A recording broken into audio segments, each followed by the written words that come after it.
Hey guys, welcome to Kentucky Outdoor Addiction. This week on the show, we are fishing in West Kentucky for those spawning bluegills. Stay tuned.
Kentucky Outdoor Addictions, brought to you by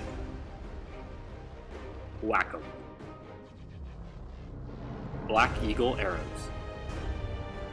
U-Slide Bowl Holder,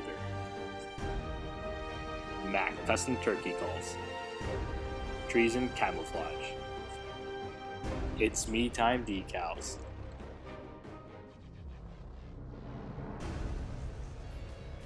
It's the beginning of May and bluegill are starting to nest. So we decided to load the truck and head out to western Kentucky to Lake Barkley to try to catch some. We didn't know it at the time, but they had started to hold the lake and it was pretty flooded, and we found this when we got there. So we knew right then it was going to be a difficult fishing trip. Bluegills were going to be spawning pretty deep now. So after we launched the boat, we headed out on the first day. We spent most of the day just riding around to see if we could even spot bluegill nests. The water was a little dingy, so that didn't work. We didn't have to rely solely on our electronics to find these bluegills. So this is the first location that we roll up on. Like I said before, we spent most of the day just riding around trying to find stuff. So this is a pretty shallow hollow. I think it was about 10 feet deep here. So we decided to go ahead and cast your line out and see what was going on. And there we go. First cast, I already put a bluegill in the boat. So we continued to fish this spot for a little while, and we do pretty good on it. Not catching giants, but bluegill is the first one we've seen of the trip, so it's a good start.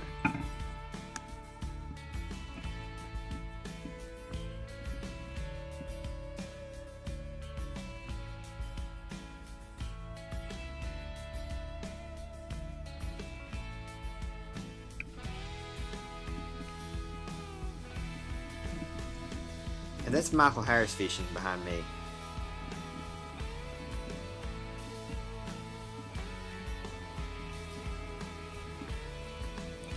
So if you can't tell by now, we're on a pretty good sized nest. For the past hour, we've been pulling off bluegill after bluegill. We've caught females, males. Actually caught a few pretty good sized males. Primarily what we've been using for bait, I've been using redworms. I think Mike behind me may be using crickets, and I think Dad is using crickets, which he's sitting behind Mike. So yeah, we fished this spot out pretty much the rest of the evening. And like I said, we didn't really catch the size that we really wanted to catch off here. I mean, they were decent, but I think in the morning we're going to move around and see if we can't find a different spot that actually producing some size. So the next morning we get up to head out, and of course we have to wade through a few feet of water. By the end of the trip, this was a whole lot worse than this, as you see in this clip. But normally, at normal pool, the water level is about halfway between where I'm at now and the start of the boat slip down there. Well, it gives you an idea how much the water is raised.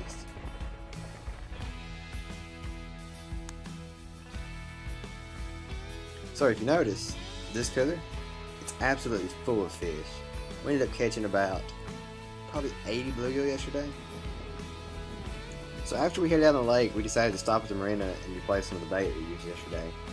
And just where we're at right now, there's just nowhere to go get bait, so this is the only place we could think of. And let me tell you something, it's expensive. I think a box of red worms for like $7 or $8. So I highly recommend bring all the bait you're going to need to Lake Barkley for the weekend, because there's just absolutely nowhere to get bait.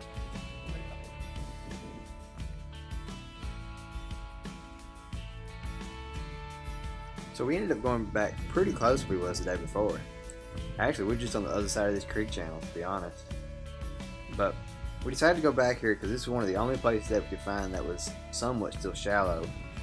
As you can see, the water level is way up into the trees. But I actually found a catfish nest. You can see right here, I think one just got off. But I think all in all, I think I caught 20 catfish off this one nest. So yeah, altogether, I absolutely slayed catfish off this nest. Mike and Dad are behind me fishing a bluegill nest. The bluegill nest was probably about 15 feet behind the boat, or 10 feet behind the boat, from where the catfish was. So I was smoking the catfish, and they were still back there smoking the bluegill. So this went on probably for a good hour, just one catfish right after another I caught.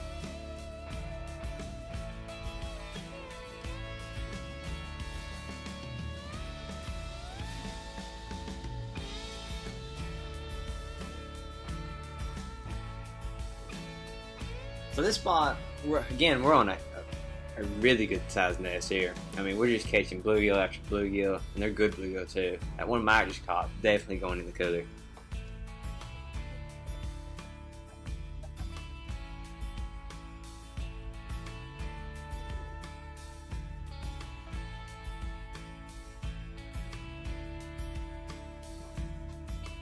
At this point in the trip, we've caught a lot of fish. We've completely filled up one cooler, one live well, and almost filled up our second cooler, which is pretty hard to believe given how high the water was. And frankly, we can't even see these nests. We just pretty much beat the bank until we found, some fish that were biting. So we ended up fishing the rest of the morning here, and we come back this evening too, and had equal success in the same exact spot. So we pretty much finished off our trip right here. It was next we had to clean all these fish, and that was pretty fun. I think altogether we had about, I want to say around 300 bluegill, about 22, 23 catfish. It took us about 2 hours to clean them all. We both used electric knives, and I think we ended up with about, I want to say probably 8 bags of fish frozen in the freezer, ready to be deep fried. So all in all, we had a great trip in Western Kentucky. We would definitely be back. I think this is the most fish that I've ever caught in a single trip. And hopefully we'll be eating on these fish for a long time. If you enjoyed this video, go ahead and like and subscribe. And we'll be sure to post some more videos similar to this one, because we had a great time making and a great time catching the fish. Thank you guys for watching. Make sure to like Kentucky Outdoor Addictions on social media. And also give us a like on Facebook and subscribe to our YouTube channel.